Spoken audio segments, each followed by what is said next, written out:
E eu quero agora, antes de ler o texto sagrado, eu quero explicar o que nós temos feito nos dias anteriores e o que nós vamos fazer hoje para terminar, para que fique claro qual era a minha proposta. Eu disse a vocês que eu não ia apresentar a questão do problema do mal em Abacuque da mesma forma como está no livro que eu escrevi, que tem aí cópias dele para quem quiser adquirir, mas que eu tiraria material do livro, só que eu organizaria conforme matérias, vamos dizer assim, de uma escola teológica. Então, no primeiro dia, a gente falou do problema do mal do ponto de vista filosófico, e eu abordei principalmente a questão da apologética.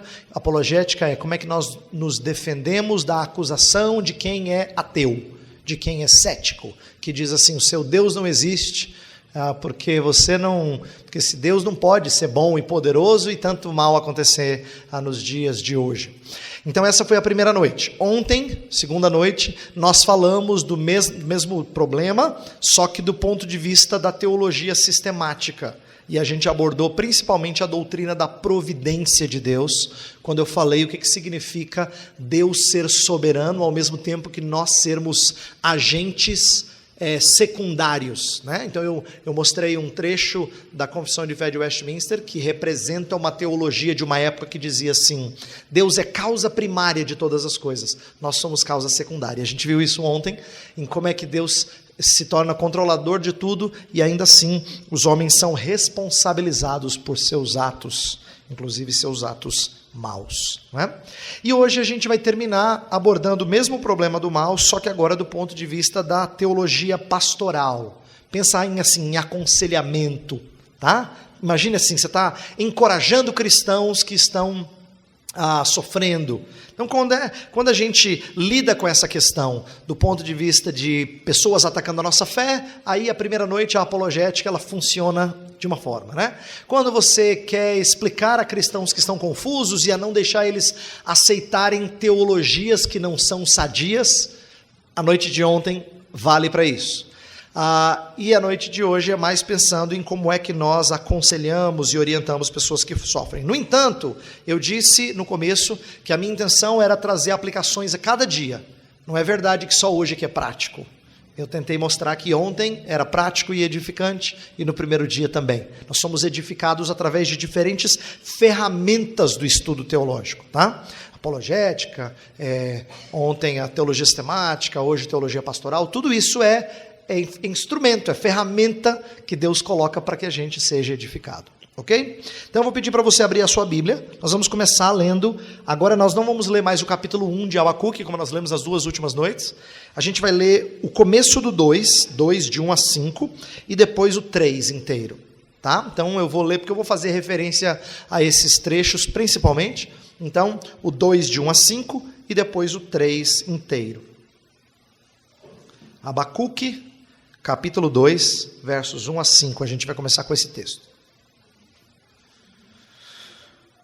Estarei na minha torre de vigia, ficarei na fortaleza e vigiarei para ver o que Deus me dirá, e que resposta eu terei à minha queixa.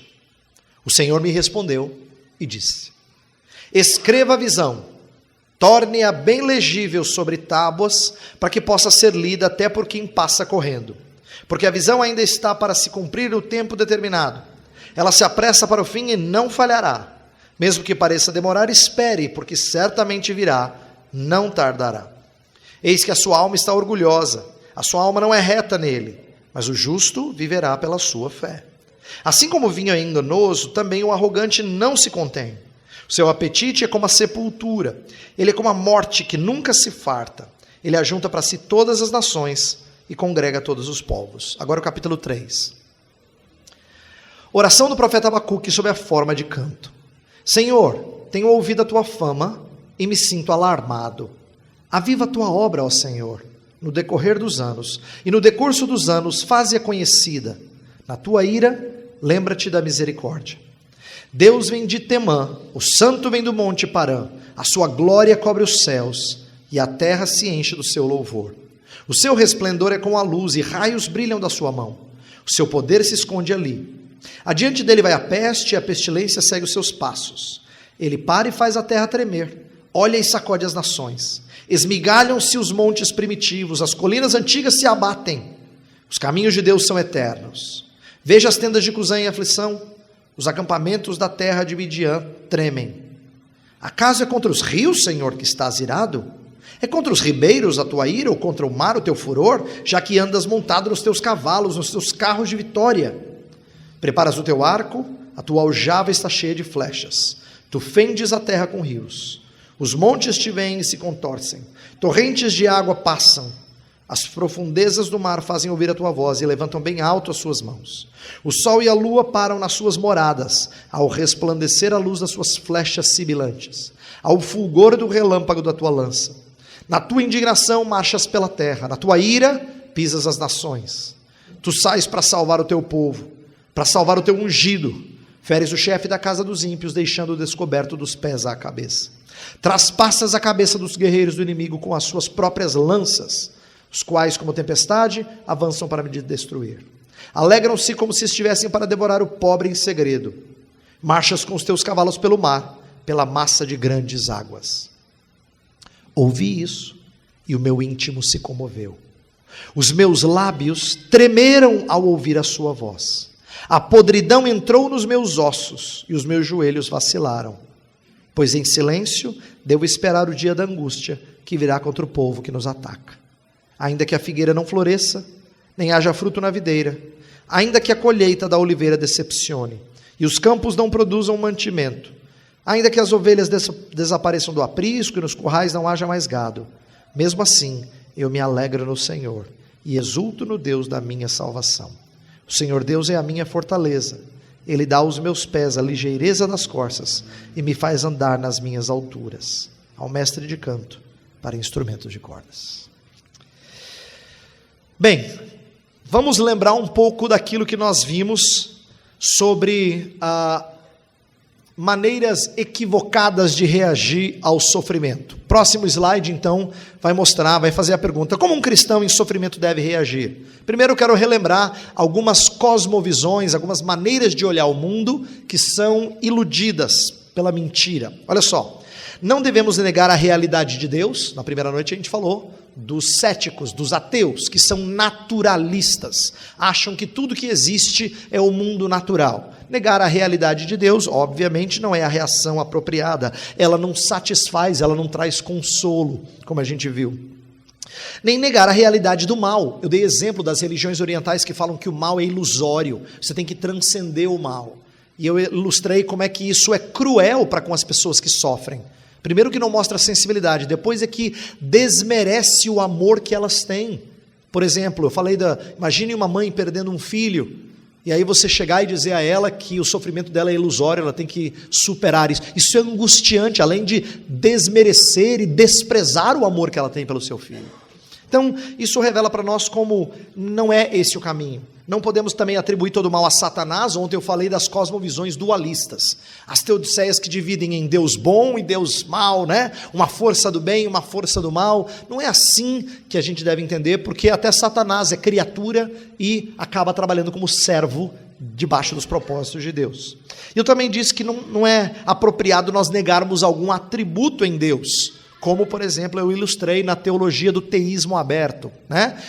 Negar que Deus é onipotente ou que Deus é onisciente, esse tipo de alternativa não funciona, como se isso fosse isentar Deus de qualquer participação. Então eu gastei tempo ontem e antes de ontem falando disso. Outra coisa que eu quero agora destacar, próximo ponto, é que a gente também não deve reagir com espírito de autojustiça, e esse aqui tem a ver com aconselhamento, olha só. É muito frequente quando a gente sofre, nós ficarmos angustiados ou irados, porque no fundo, há um senso de que a gente não merece aquilo. Poxa vida, se eu fosse ainda uma pessoa do mal, se eu fosse uma pessoa que pratica assim, só coisas horrendas, mas não é o caso. Então, ainda que a gente não verbalize isso que eu acabei de falar, o nosso sentimento muitas vezes é um sentimento de autojustiça, de justiça própria, de você declarar-se justo, mais justo do que você merece esse sofrimento. Perceba que isso não é uma coisa que só você pode incorrer. Eu estou falando que você e eu podemos incorrer nesse erro, porque servos de Deus incorreram nesse erro. Jó achou que estava sendo tratado injustamente. Tem um momento do livro dele em que ele pede para ter uma audiência com Deus, para ele fazer a sua defesa. Em outras palavras, Senhor, estou sofrendo desse jeito aqui, me deixa apresentar a minha causa. Ele fala para Deus. Ele quer apresentar a sua defesa. Abacuque também. Lembra que Abacuque ficou pasmo com a resposta de Deus? Ele fala assim, Senhor, até quando? Resolve o problema do pecado em Judá. Aí Deus fala, tá bom, vou levantar os caldeus, que são nação muito mais ímpia que vocês. Aí ele fala, Senhor, não pode, Senhor. Perceba que Abacuque está angustiado. Se ele tivesse entendido a disciplina e aquietado, terminou a história, mas não. Por que ele está lutando com a disciplina do Senhor? Senso de autojustiça, tá? De justiça própria. Fala assim, mas não está certo, eu não sou tão errado quanto eles. Asaf também chegou a cogitar se valeria a pena ser crente. Lembra aquele texto que nós lemos ontem?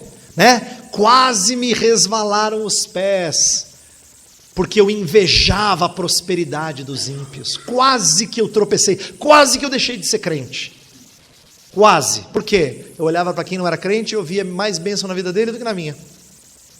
E de certa forma, Abacuque parece ter ponderado acerca disso, acerca de uma suposta confusão divina do justo com o ímpio.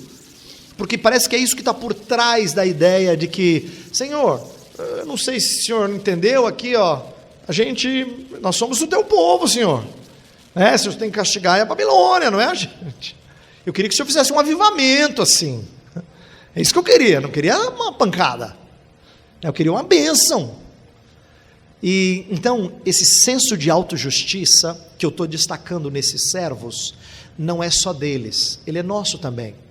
Todas as vezes que a nossa luta com o sofrimento é muito dolorida, há uma boa chance da justiça própria saltar. Da gente começar a ter a impressão de que não está certo aí. Alguma coisa está errada. Porque eu não sou uma pessoa tão má assim. Está errado eu sofrer desse jeito. E essa é a hora em que Deus precisa quebrantar-nos. E às vezes, se necessário, amassar-nos. Tá? Então eu coloquei no final do slide assim: nenhuma dessas respostas é sadia, nem as cosmovisões erradas que a gente já viu, mas também nem o espírito de autojustiça, tá? Precisamos de um caminho melhor. Então agora a gente vai meditar em algumas coisas que Abacuque fez, que refletem um caminho mais saudável à luz das Escrituras, tá? Então eu quero começar com duas reações que Abacuque expressa aí no final do capítulo 1, que a gente leu já 2 vezes, nas noites anteriores, e no início do capítulo 2. Vamos lá. Primeira reação: pense teologicamente. Parece que eu estou dando assim uma sugestão estranha. O que é isso, pastor? Quando eu estou sofrendo, eu tenho que pensar teologicamente. Deixa eu explicar. Veja só, olha o primeiro ponto. Em meio à aflição, é importante que pensemos teologicamente, reafirmemos nossos princípios básicos de fé. Lembra que eu falei que ontem que Abacuque não negou os atributos de Deus, ele confirmou, ele disse assim: Senhor, Tu és santo, rocha, Tu és desde a eternidade. Ele reafirma isso. Por que é importante reafirmar isso? Porque quando a gente começa a questionar os atributos, o caráter de Deus, aí você está embarcando no caminho da incredulidade. Quando você está lutando para entender, mas ainda afirma as características de Deus, que são tão amáveis e tão dignas de adoração, você ainda está se segurando na boa teologia. Quando você começa a dizer, eu não sei se Deus é tão santo assim, ou se Deus é tão bom, ou se Deus é tão justo, ou se Ele é tão poderoso, quando a gente começa a questionar essas coisas, então nós acabamos de entrar no barco da incredulidade. A gente começa a navegar em águas perigosas. Agora, olha como é que Abacuque, uma coisa que eu não destaquei ontem, mas eu quero destacar hoje. No versículo 12, ele fala uma frase que parece que não faz sentido, mas eu quero que você entenda o clamor dele. Ele fala assim: não és tu desde a eternidade, ó Senhor, meu Deus, ó meu santo? O Senhor não é o Deus eterno em quem nós cremos? Aí ele fala assim: não morreremos. Essa frase que parece assim no meio do nada, de onde ele tirou isso? Ele está expressando a sua confiança num Deus que cumpre suas promessas. Num Deus que salvou um povo para levá-lo até o fim. Não é possível que o Senhor nos trouxe para a terra prometida para depois nos dizimar, Senhor. Deve ter outra explicação. O Senhor é o Deus de vida. Nós não morreremos. Olha só, ele está perplexo, ele está aflito, mas ele acredita que o Senhor Deus fez uma aliança com o seu povo. E o Senhor Deus não quebra aliança. Ele acredita nisso. O que eu quero que você compreenda é que quando a gente sofre, quando a gente é balançado na nossa caminhada, uma das coisas mais importantes para a gente ouvir ou para compartilhar com quem está sofrendo é: reafirme quem é Deus. É muito importante isso. Isso é fundamental para a gente não perder de vista a grandeza dele. É fundamental isso. Veja na continuação. Eu disse assim, próximo ponto.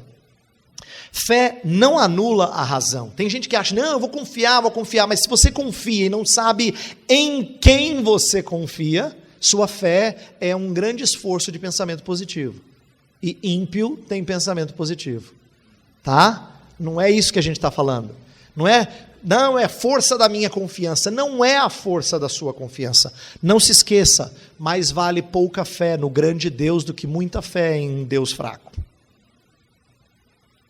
Tá? Então você precisa crer corretamente. Fé não anula a razão.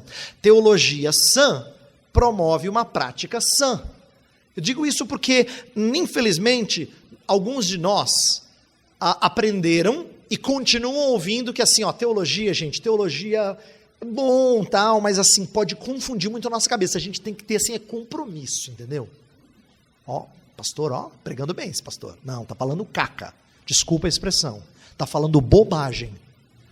Por quê? Porque ele está jogando fora a base do nosso viver. Como é que Paulo escrevia as suas cartas? Ele primeiro fazia um monte de teologia. Depois ele falava como é que a gente vivia à luz dessa teologia. Se você pegar cartas como Efésios, que é tão fácil de enxergar isso, como Colossenses, né? Cartas assim que deixam isso muito claro. Ele gasta, mesmo Romanos, ele gasta um tempão expondo alguma coisa acerca da grandeza de Deus e da sua salvação. Depois ele fala, agora a gente vive assim. Ele não entra direto no maridos, amem as suas esposas, porque para você entender o que é o amor de Cristo pela igreja, ele tem que explicar primeiro a obra de Cristo. Entendeu? Para ele explicar o que é você viver unido com o irmão, ele tem que explicar como é que Deus formou a igreja. Então, teologia sã é o fundamento da gente andar corretamente. Não dá para a gente separar essas coisas. Se você separa isso, então sua vida vai ser sempre frágil e você vai ser uma pessoa que recorrentemente tropeça, que recorrentemente balança. A sã doutrina, ela pode providenciar um fundamento sólido para a nossa caminhada. É por isso que eu quero que você não negligencie isso. Aprenda as verdades sobre Deus. Aprenda isso. Isso não significa necessariamente vá para um curso de teologia. Não é necessariamente. Tem crentes que não têm a chance de estudar formalmente, mas conhecem muito bem acerca do caráter de Deus. Só estou querendo que você entenda que você precisa conhecer bem quem é o seu Deus. E isso requer estudar. Formalmente ou não, requer estudar. Você tem que conhecer esse livro onde Deus se revela. Próximo ponto, olha só. Por que eu estou argumentando? Porque a Bíblia faz isso. Olha como é que ela articula isso. Um exercício muito comum em Salmos é recordar as benesses divinas em nossa vida. Salmo 42, assim, minha alma, por que você está angustiada? Por que te perturbas dentro em mim? Espera em Deus. Ele chama o tempo todo para confiar aquilo que Deus faz. Salmo 103, né? Bendize, ó minha alma, ao Senhor, e não te esqueças de nenhum só dos seus benefícios. Salmo 77 faz isso o tempo todo, recorda a história da salvação para que ele confie no Senhor. Eu estou dando exemplos, mas tem várias ocorrências disso nos Salmos. Ele relembra os feitos de Deus para ele ficar firme. Ele tem aflições? Claro que tem. Ele balança? Sim, é por isso que ele precisa ser lembrado quem é o Senhor. Ele precisa ser lembrado da salvação do Senhor. Jó teve reação semelhante quando não deixou que a experiência ditasse a sua teologia. É interessante, tem momentos no livro de Jó em que ele crê piamente na justiça de Deus. e na benevolência de Deus. E ele descreve isso em alguns momentos detalhadamente, em diferentes capítulos do livro. É por isso que no final Deus fala que Jó não foi imprudente como seus amigos no falar. Eles não falaram que é reto. Deus fala isso. Seus amigos não falaram que é reto. Em outras palavras, falaram bobagem a meu respeito. Jó está sofrendo? Tá.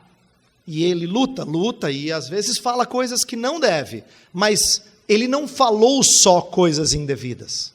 Muitas vezes ele reafirmou aquilo que Deus é. Isso é importante. Ele não está deixando com que a experiência dite a sua teologia.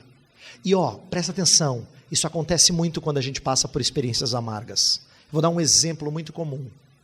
Seja homem ou mulher, mas isso acontece mais frequentemente com mulheres. Mas pode acontecer com ambos. Quando a gente sonha, quando é jovem, sonha com um relacionamento matrimonial, isso vai ser uma bênção na minha vida. Aí a moça vai lá, casa e tem um casamento amargo, difícil, que redunda em alguma coisa triste, como violência doméstica, ou divórcio, ou os dois. E aí todo aquele sonho de que isso é uma bênção de Deus vai por água abaixo. Aí os textos da Escritura não fazem mais sentido quando falam de Jesus Cristo como nosso noivo. Por quê? Porque a sua teologia agora é ditada pela sua experiência. Isso é péssimo. Péssimo. A gente não pode deixar isso acontecer.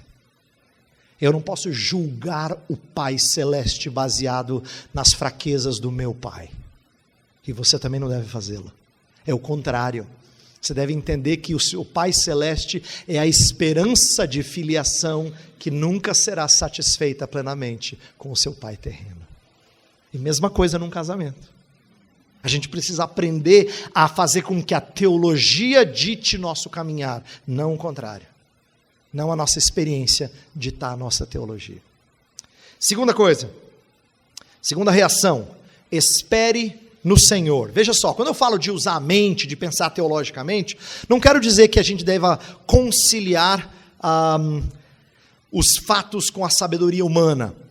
Devemos ter a expectativa de encontrar consolo na revelação divina. O que eu quero falar é, nós não estamos racionalizando, não é isso que eu estou propondo. Estou propondo que a gente pense sobre quem é Deus, mas isso não significa que a gente não busque resposta na sua palavra. A gente não fala assim, esse sofrimento tem um propósito, e esquece. Não, Senhor, eu quero conhecer a tua palavra, eu quero ouvir do Senhor nela. Olha o que ele diz no versículo 1 do capítulo 2, que a gente leu no começo da palestra.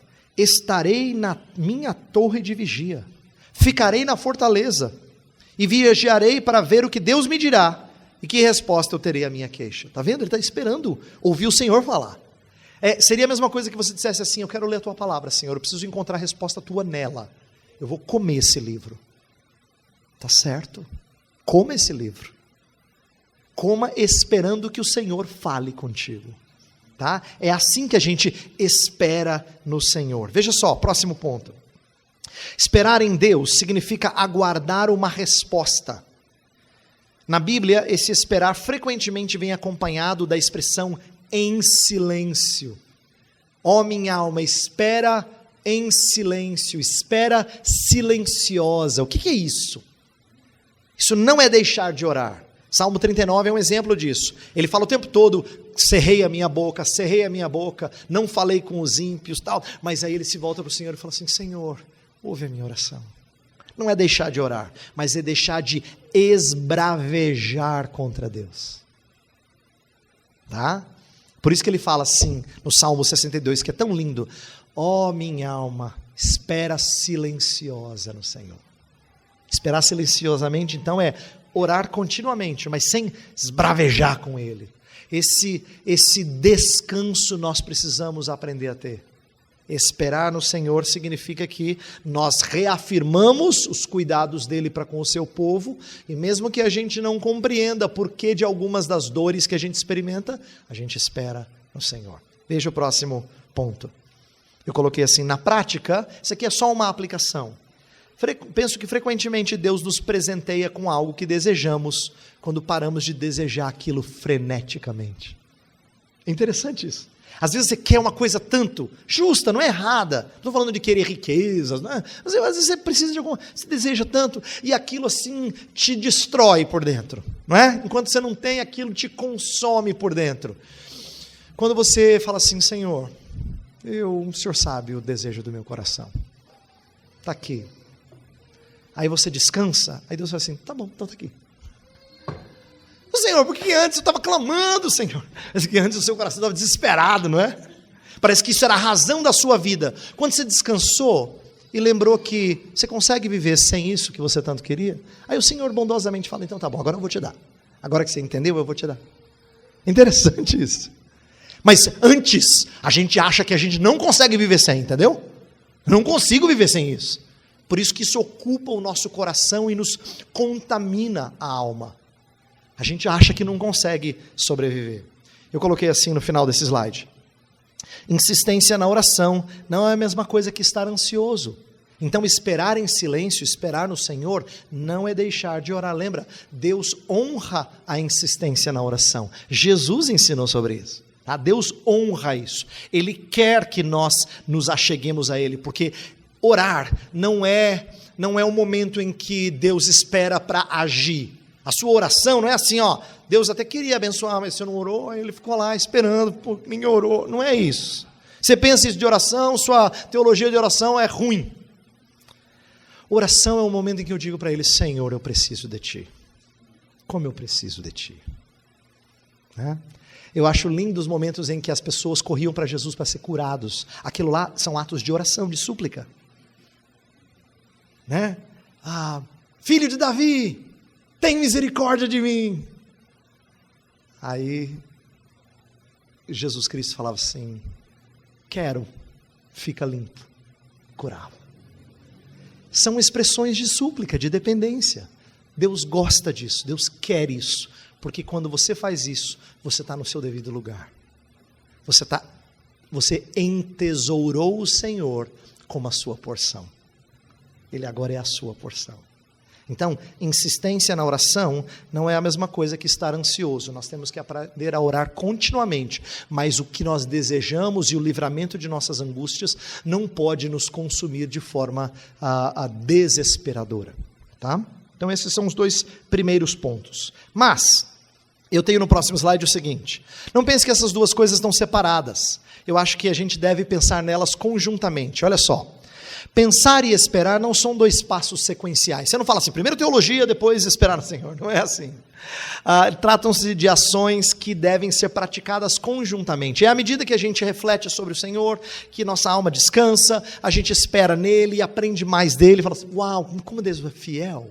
Eu esperei e ele atendeu a minha voz. Olha só. Né? Lembra do Salmo 116? Amo o Senhor porque ouviu a minha voz e o meu clamor. Olha só. Ele passou a conhecer melhor o Senhor e amar mais o Senhor, porque ele esperou e Deus deu. Deus ouviu o seu clamor. Tá? Então, são coisas que devem ser praticadas conjuntamente. Oração e meditação na palavra devem ser práticas constantes. Eu tirei um texto em que essas duas coisas estão juntas. Olha que bonito esse texto de Lamentações 3. Quero trazer à memória o que me pode dar esperança. Você conhece esse texto, mas agora junta aquilo que a gente acabou de falar. Ele está dizendo assim, Senhor, eu quero ser lembrado de quem Tu és. Eu quero resgatar o Teu cuidado para com o Teu povo, as Tuas promessas de preservação do Teu povo. Então ele está fazendo teologia. Quero trazer à memória o que me pode dar esperança, ele está relembrando a teologia, tá? As misericórdias do Senhor são a causa de não sermos consumidos. Olha a teologia aí. Porque as suas misericórdias não têm fim, renovam-se a cada manhã. Aí ele acrescenta mais teologia, olha só. Grande é a tua fidelidade. E aí o que ele faz isso? Como resultado disso, a minha porção é o Senhor, diz a minha alma, portanto, esperarei nele. Olha só. Bom é o Senhor para os que esperam por ele, para a alma que o busca. Bom é aguardar a salvação do Senhor. E isso em silêncio. Está vendo? Jeremias aprendeu. A lição que eu ensinei para vocês, Jeremias já sabia fazer. Tá? relembrar as coisas que enchiam o seu coração de esperança. Lembra? Jeremias está escrevendo um livro em que ele está lamentando a destruição do povo. Lamentações é escrita depois que a Jerusalém é destruída e a conquista da Babilônia então se consumou. Agora ela devastou. Jerusalém é a expressão do juízo de Deus, mais visível, mais concreta que o povo poderia ter. Então Jeremias está triste, está chorando, está lamentando o juízo do Senhor. E, no entanto, ele quer trazer à memória o que lhe dá esperança. As misericórdias do Senhor, a fidelidade do Senhor, e ele espera nele. Então, duas coisas para a gente guardar, tá? Pense teologicamente, né? Resgate a boa teologia e espere no Senhor. Agora, deixa eu explicar que essas duas coisas, elas vêm mediante as Escrituras. Olha só o próximo slide. Olha a importância da palavra.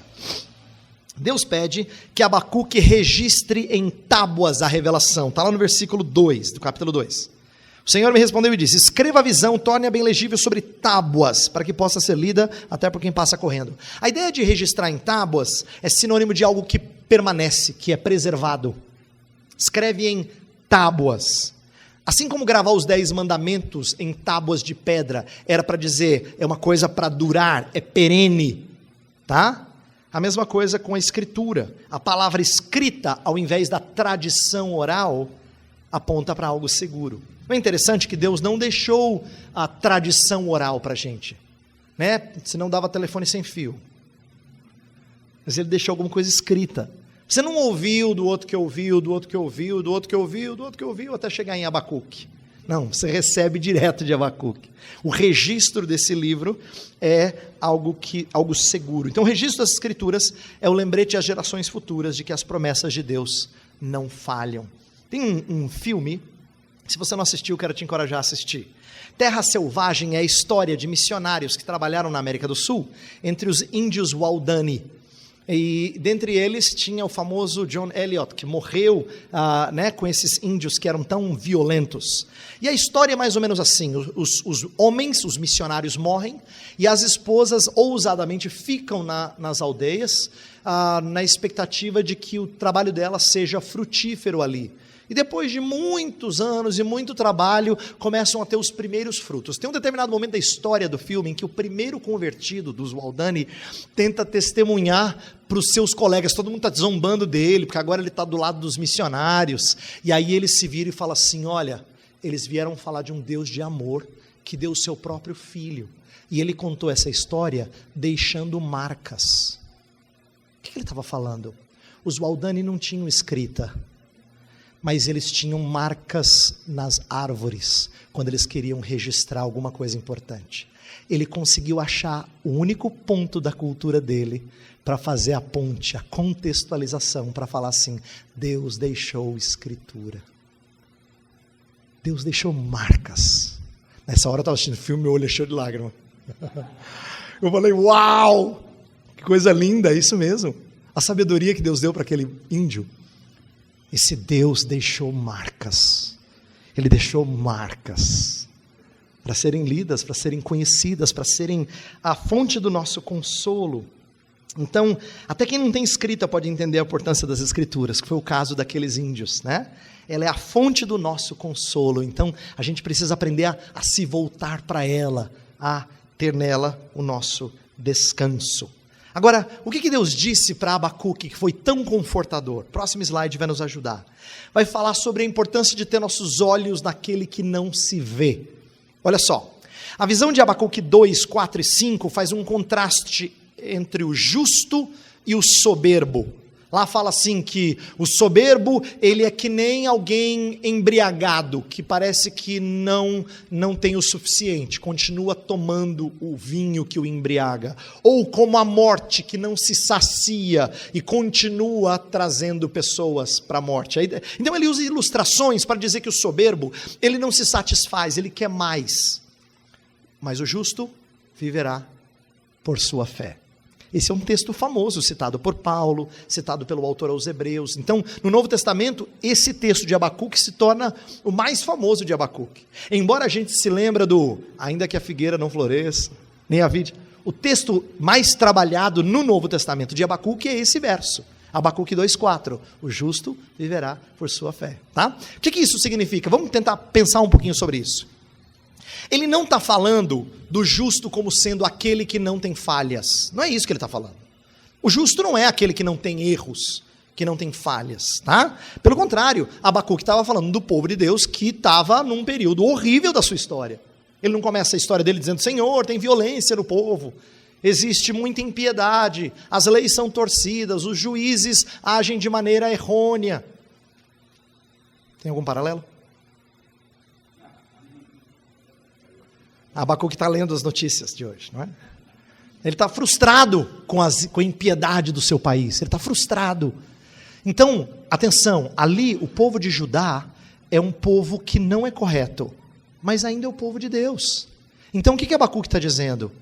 Que o justo é aquele que confia que Deus não o risca do livro da vida, mesmo com desempenho espiritual falho. O justo vive pela fé no sentido de que ele sabe que, por mais que ele não seja correto em todas as coisas, ele confia no Senhor, de que ele faz parte do povo dele.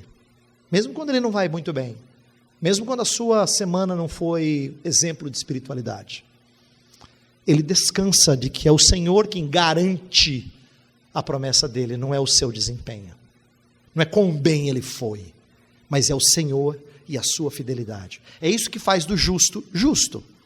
Por isso que ele viverá baseado em sua fé em Deus. É assim que Paulo aplica o texto. Lá em Romanos 1,17, quando ele vai falar de justificação pela fé, uma doutrina tão importante, né, no Novo Testamento, que a reforma protestante vai usar de maneira tão enfática essa ideia de que o justo não é correto, mas ele descansa em Deus, e ele é tido por justo, ele é reconhecido como justo, ele é reputado como justo diante de Deus. Qual é a aplicação que a gente pode trazer para aqueles que sofrem? É que a doutrina da justificação pela fé é muito confortadora e a gente não explora devidamente. Quero dar um exemplo. Eu aprendi isso cedo no ministério, mas eu precisei ter uma daquelas invertidas boas, né? Eu lembro de ter uma vez visitado e aconselhado uma moça que era...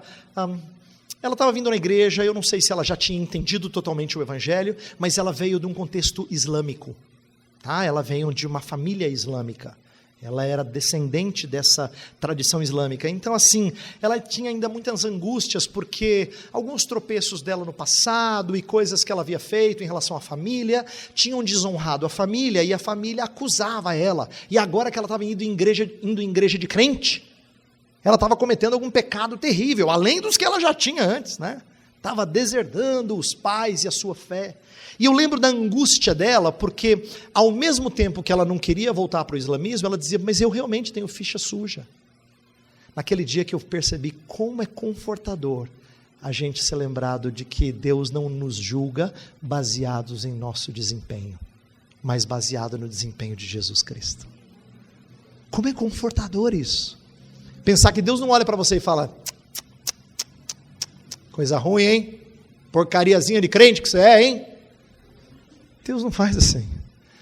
Ele não faria só isso, ele faz assim, ó, pronto, você sumiu, né? Mas ele não faz isso por quê? Porque ele cobre você com a justiça do seu filho. Então ele olha para você e ele vê beleza onde você não vê beleza. Não é que Deus é cego, ele sabe exatamente os seus pecados, mas ele enxerga você pela lente do seu filho Jesus Cristo. Então ele vê um filho e ele adota você como um justo. Agora, essa não foi a única maneira que Abacuque foi usada no Novo Testamento, e tem um outro sentido interessante que eu quero colocar no segundo ponto. Olha a riqueza da palavra de Deus, porque um mesmo texto, uma mesma palavra pode ter nuances diferentes. O termo hebraico para fé, emuná, ele também pode ser traduzido por fidelidade. Não só fé no sentido de confiança, mas de fidelidade. E pensa bem, fé e fidelidade parecem coisas bem diferentes. Se você fala assim, ó, você foi fiel, significa que você andou muito bem. Se você creu, significa que você não andou muito bem. Você creu para Deus, né, te livrar do juízo, da justiça. Mas aqui, Abacuque parece falar das duas coisas.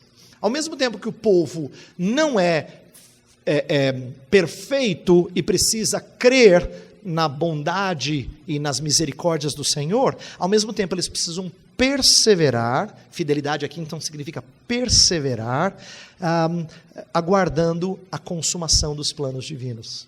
Inclusive foi essa maneira que o autor aos Hebreus usou, quando ele citou Abacuque. Ele pega o texto de Abacuque e ele usa fé num sentido de perseverança. Lembra do texto de Hebreus 11? Dos heróis da fé, como a gente costuma se referir? Aquele é um texto que fala de fé, não no sentido de justificação pela fé, como a gente falou que está presente em Paulo, mas fé no sentido de perseverar no bom caminho e aguardar a consumação, né? O final, a realização dos planos de Deus. Então, é muito interessante pensar que fé e fidelidade andem juntas, né? A confiança e a perseverança andem juntas. A aplicação que eu tenho é a seguinte: quando a gente está tratando de pessoas, e principalmente pessoas que estão lidando com pecados, a gente não pode só passar o remedinho. Se a gente passa o remedinho e fala assim, ó, vai em paz, viu? Tem um outro lado da moeda. Você tem que estimular aquele que agora se sente confortado a perseverar no bom caminho. Ele tem que esmurrar o seu próprio corpo. Lembra da linguagem de Paulo? Ele tem que esmurrar o seu próprio corpo, para que ele seja achado fiel ao Senhor, encontrado fiel. Então, é importante que a gente aprenda a fazer as duas coisas. Se a gente faz só perseverança, a gente amassa os que já estão abatidos. Se a gente só consola, a gente joga melzinho e não faz crescer. Então, eles são como que complementos. A gente consola, mas a gente exorta, estimula, levanta, confronta e diz: ande no bom caminho. Tá? Lembra que Jesus falava assim? Ele falava: a tua fé te salvou, agora vai e não peques mais. Ah, que legal, nosso Salvador é muito sábio, né? Ele sabia como tratar das duas coisas. Ele sabia trazer consolo, ele tirava o peso totalmente, mas depois ele encorajava, ele exortava: vai e não peques mais.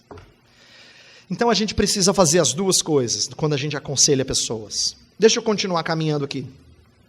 Eu quero que o próximo slide fala que a melhor teodiceia é...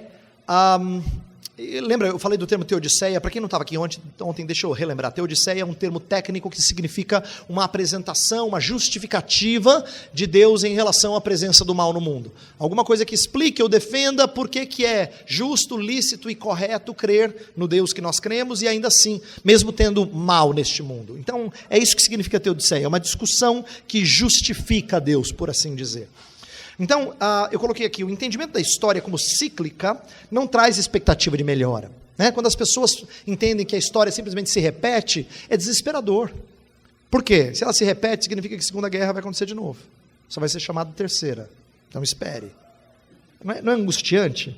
Você não tem consolo, você não tem fim, você não tem término dos males. Se coisas no Brasil têm desapontado você e Deus bondosamente suspende algumas dessas coisas e a história é cíclica, você vai dizer, vai acontecer de novo. É desesperador. Não tem redenção última. Então, como é importante a gente entender que a filosofia cristã de história, ela conforta, porque ela é linear e ela aponta para um alvo final de salvação. Ela chega num momento em que você fala... Ela traz consolo, porque ela é focada no porvir. Olha só como Deus faz isso com Abacuque, próximo ponto. Deus convoca Abacuque a esperar pelo cumprimento da revelação. Ele fala, versículo 3, porque a visão ainda está para se cumprir no tempo determinado. Ela se apressa para o fim e não falhará. Mesmo que pareça demorar, espere, porque certamente virá, não tardará. Está vendo? Ele está ensinando Abacuque a não querer um monte de evidências no presente, para ele falar, agora eu vou descansar em Deus. Não. Deus está levando os olhos dele lá para frente, porque ele sabe que a história de Deus sempre é conduzida aos propósitos gloriosos que ele tem. Então, ele é ensinado a usar escatologia, isto é, essa perspectiva do fim, para trazer consolo à sua alma. É interessante que escatologia seja trazido aqui, porque para nós escatologia é só aquelas discussões difíceis, pastor, que é coisa assim para gente, para doutor. A gente, assim, muito estudado, eu não entendo essas coisas, mas que há milenismo, pré-milenismo, 100 milenismo, 10 milenismo, sei lá o que é isso. Para nós, esse nome é até feio, assim, a gente não gosta dessas coisas. Mas, e eu não estou nem entrando no mérito das discussões, tem coisas complicadas nelas, é verdade. O que eu estou dizendo é, o crente não consegue ficar sem o mínimo de esperança escatológica, é necessária para ele. Ele tem que aguardar a vinda do Senhor Jesus como alimento do todo dia. Porque é o final das coisas. Quem não quer saber o final da história? Ainda mais quando ela é boa. Tá? Quando ela está no nosso controle, a gente já vai para o último capítulo, né? Mas essa não dá no nosso controle. Deus não abriu o último capítulo para você. Ele só deu um trailer. Você pode assistir. Está aqui, ó, um trailerzinho do capítulo final. Mas ele não te dá mais do que um trailer. Só que você viu o trailer e é bom demais. Então você fica ansioso pelo término. E tem que ser assim. Então, quando eu falo escatologia, o que eu quero dizer é, se nós não somos nutridos por uma perspectiva lá da frente, a gente está errado. A gente não entendeu o Novo Testamento. Não entendeu a Escritura. Porque ela faz isso o tempo todo, inclusive o Antigo, porque Abacuque está falando aqui de perspectiva futura.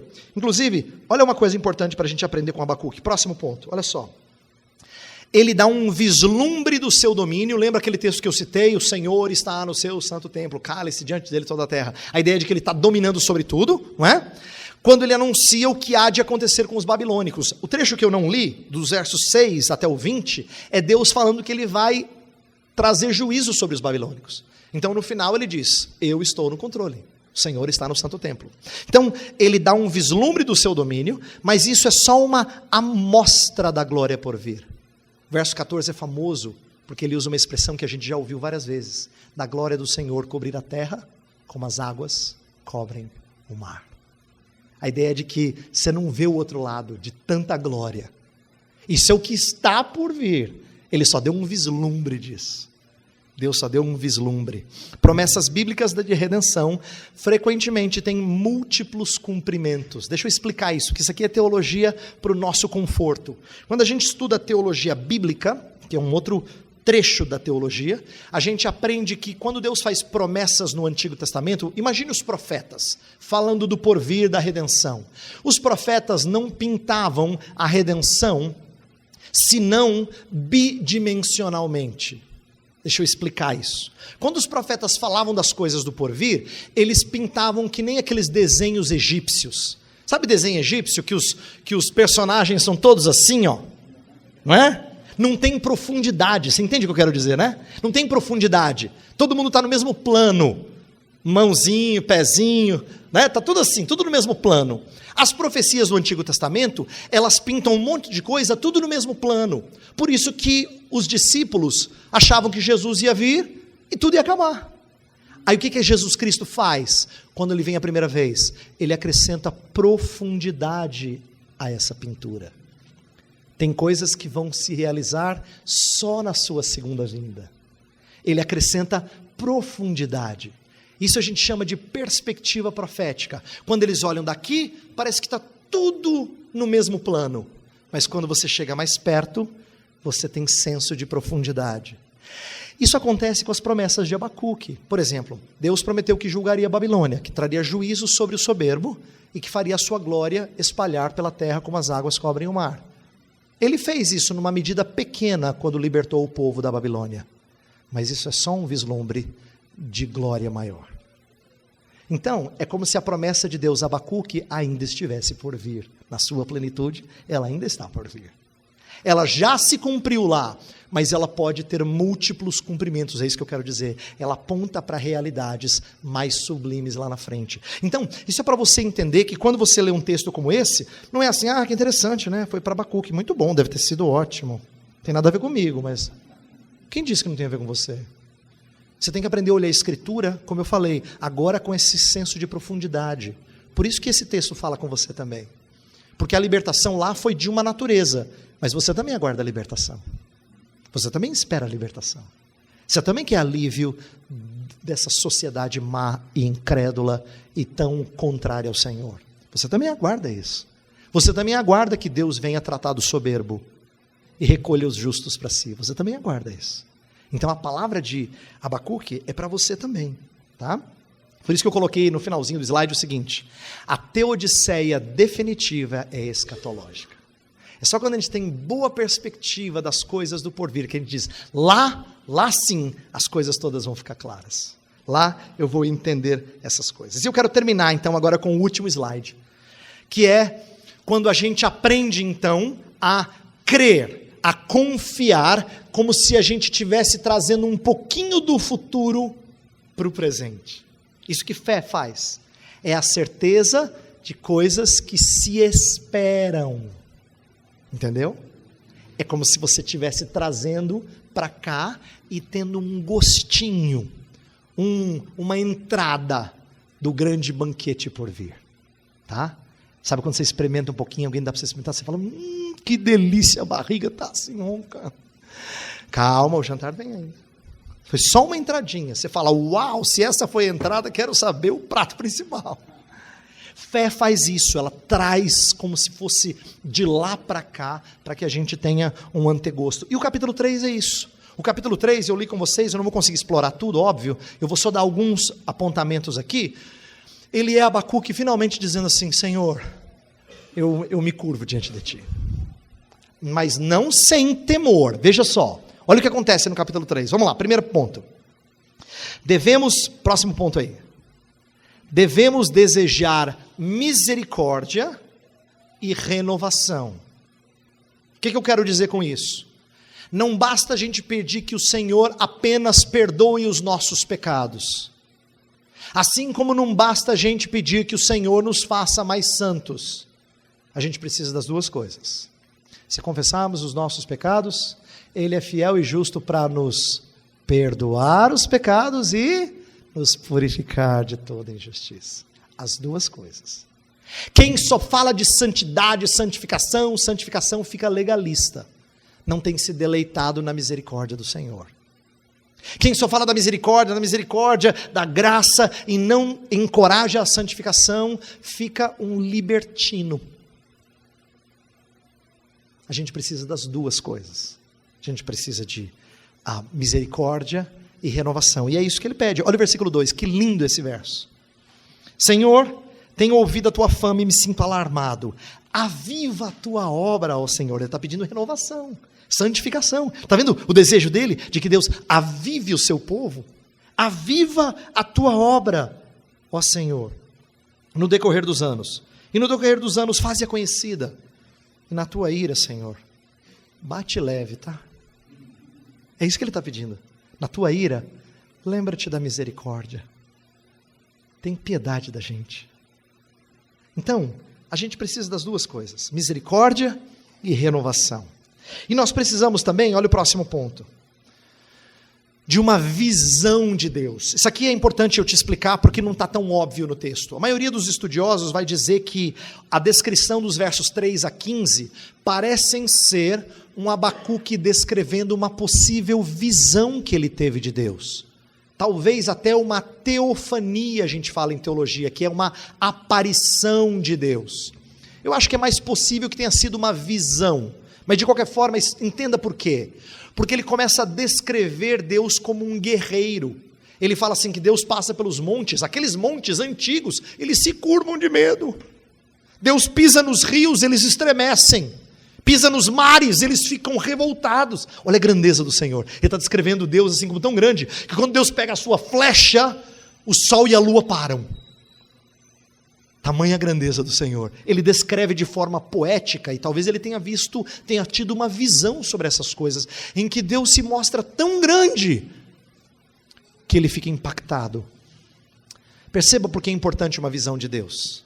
Uma visão correta de Deus. E aqui eu não estou falando de ter visões que nem os profetas tinham antes, não. Estou falando de recobrar uma perspectiva correta de Deus. Como isso é importante, como isso muda a nossa leitura do mundo. Eu gosto demais do texto de Isaías 6, você deve se lembrar. É aquele texto em que Isaías vai para um templo e ele vê a glória do Senhor. É aquele texto famoso que tem o santo, santo, santo, de onde a gente tira o hino. O hino foi inspirado nessa passagem. Então, qual é a situação do texto? O grande rei Uzias morreu. Aí você fala, por quê? O que tem de tão especial nesse rei Uzias? Ele foi rei durante 52 anos. Foi o segundo maior reinado de toda a história de Judá. E ele tinha sido um rei, na sua grande maioria, temente a Deus.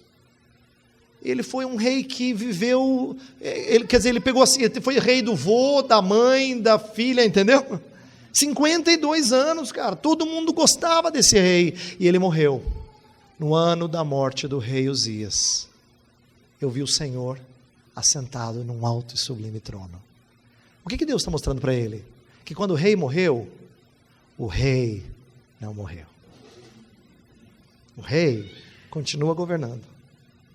Quando o rei morreu, ainda tem rei. Ainda tem rei. Então, é como se Isaías, agora ele está pronto para ouvir o Senhor.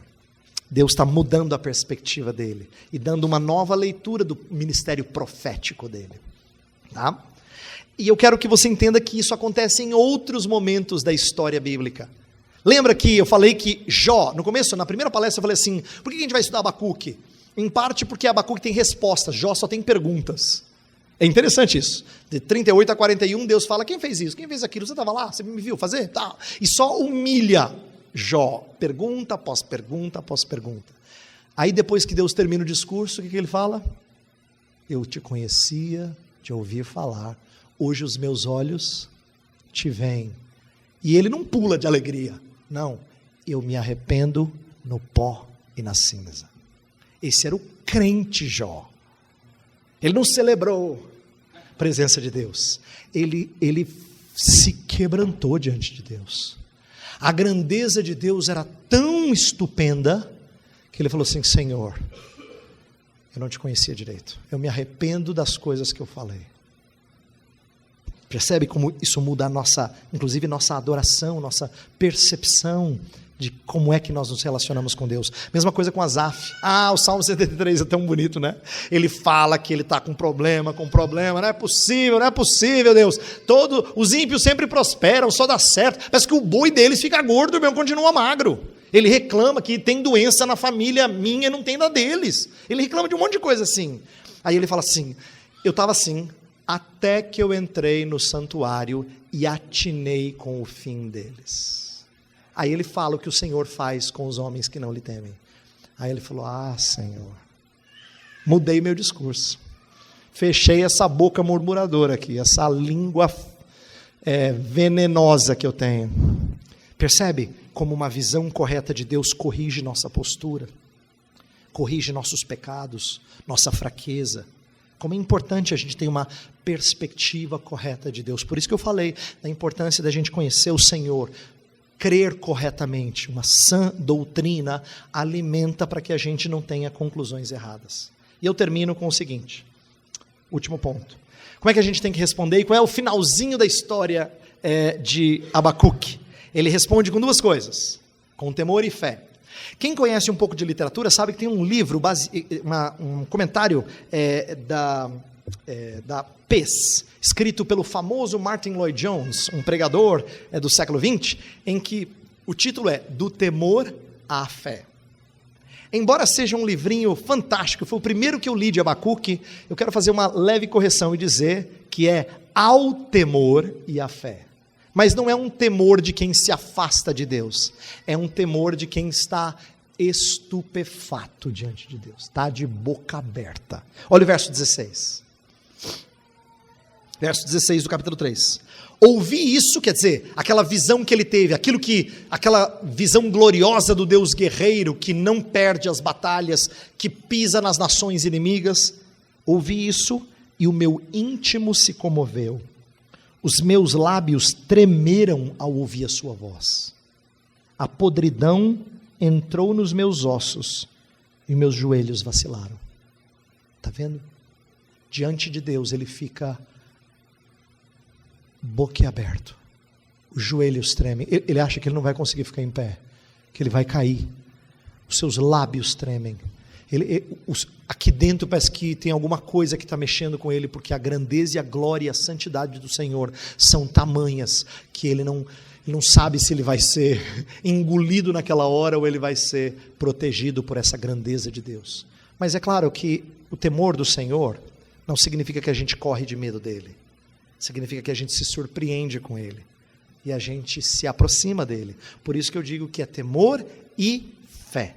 Porque ele diz assim: devo aguardar o dia da aflição, da angústia, em que o Senhor vai julgar os nossos inimigos. E aí ele termina com o texto que a gente tanto ama, né? Ainda que a figueira não floresça, nem dê vide no fruto, que não tenha gado, ainda que nosso país esteja devastado, todavia eu me alegro no Senhor e exulto no Deus da minha salvação. E ele sabe disso por quê? Porque embora vá haver tribulação ali adiante, ele sabe que esse não é o fim da história. Tem salvação mais adiante. Então, essa alegria no Senhor da salvação é que ele faz passar pelo tempo de tribulação. É esse descanso, isso é fé. Então eu falei que a gente termina esse estudo com temor e fé. Tá bom? Eu quero orar para que Deus nos ajude a fazer isso, a responder como Abacuque respondeu. Vamos orar, fecha os seus olhos, vamos falar com o Senhor. Pai bendito, nós acabamos de ouvir a importância de nós cuidarmos de corações aflitos, trazendo-os a um conhecimento correto de Ti, fazendo-os enxergar a grandeza do Teu Filho, da Sua obra redentora, fazendo-os descansar naquilo que o Espírito está operando em nós. Mas em meio a tudo isso, às vezes o nosso coração não crê, não descansa. Por isso nós pedimos que o Senhor nos perdoe de nossa incredulidade em meio às dificuldades da vida.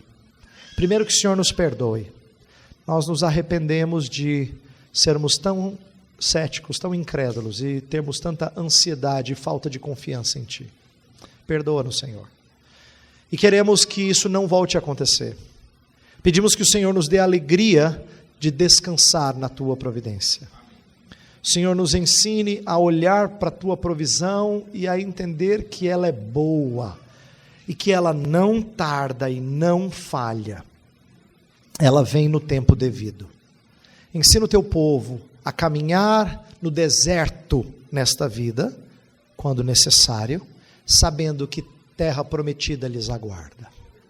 Faze-os recobrar essa perspectiva.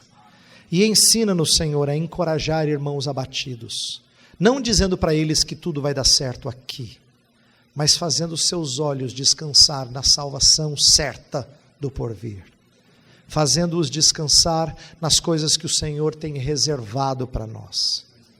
Senhor, tira de nós toda a incredulidade que quer a resolução de todos os problemas aqui. Muitas são as aflições do justo, mas o Senhor nos livra delas. No tempo devido o Senhor há de nos livrar. Então, consola-nos e faz-nos esperar na Tua salvação. Oramos em nome de Jesus. Amém.